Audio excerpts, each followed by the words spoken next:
जी मैं तो ये कहती हूँ हमारे फंक्शन भी नहीं है, ऊपर से बिल इतना ज़्यादा आगे, हम लोग इतने परेशान हैं, हम कहाँ से दाखिल करेंगे।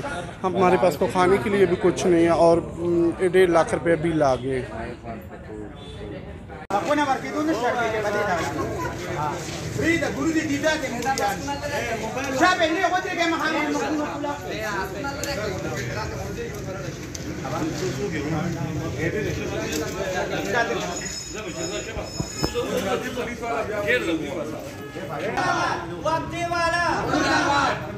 वाला